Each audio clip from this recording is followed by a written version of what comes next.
C'est parti, là, oui, effectivement. La scène qui vient d'arriver aujourd'hui, les ouvriers qui sont sur la place pour installer les stands. Comme chaque année, on compte à peu près 80 bénévoles.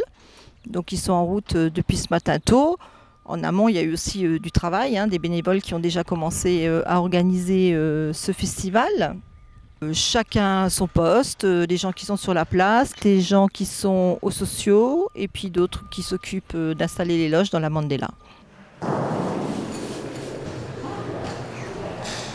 On commence à préparer déjà à l'automne pour les plateaux. Et puis là, ça fait plusieurs jours entre les affichages, entre les différentes commandes, l'accueil des techniciens. Oui, c'est un long travail qui va durer jusqu'à dimanche milieu de journée, le temps qu'on ait tout débarrassé. Et puis je pense que lundi ou mardi seulement, la scène repart.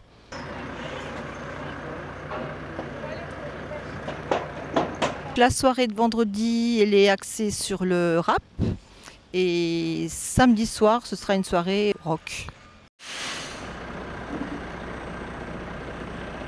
Toujours une première partie avec 2 tremplins qui ont été organisés par le site bar.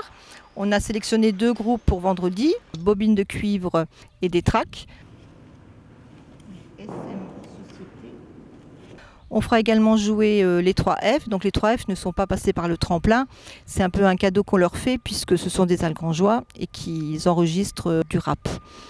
Donc eux font la première partie de Dox et ensuite Columbine. Et le samedi, on a également sélectionné 2 groupes suite au 2e tremplin organisé par le site bar. Et là, ce sont les groupes SM Society et Imparfait.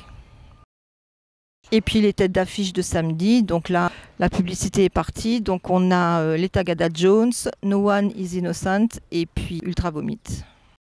On a travaillé comme chaque année, ça fait déjà plusieurs années qu'on travaille avec KDTS.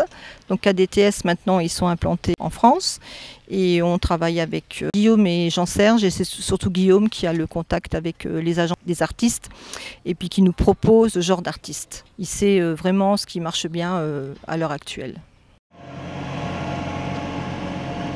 On a remarqué tout de suite que sur les réseaux sociaux, c'était parti en flèche. On a annoncé d'abord la soirée de samedi et il y a eu beaucoup de partages, énormément de vues sur Instagram et puis Facebook. Donc on pense qu'on va avoir beaucoup de monde. Et le vendredi, on l'a annoncé plus tard. Il fallait qu'on garde une période secrète par rapport à Columbine qui avait un concert dans la région. Et là, c'est pareil, on a beaucoup de retours. Cette année, on remarque sur les réseaux sociaux que les gens vont venir de loin parce qu'ils cherchent du covoiturage. Au départ de Paris, on a vu Dijon, on a vu Reims. Donc on pense vraiment accueillir beaucoup de monde cette année. On reste encore en concert gratuit parce que finalement c'est quand même très compliqué de passer au payant. Il y a toute une législation à suivre et on n'était pas prêt. L'année prochaine, on ne sait pas parce que c'est une année électorale. Donc on va peut-être également être pris par le temps. Donc on va voir, c'est à discuter après l'été quand on reprend les contacts pour le prochain Algrange Music Live. Vive la musique. Cette année encore, ça va être une grosse fête, ça va déchirer. Donc on vous attend nombreux.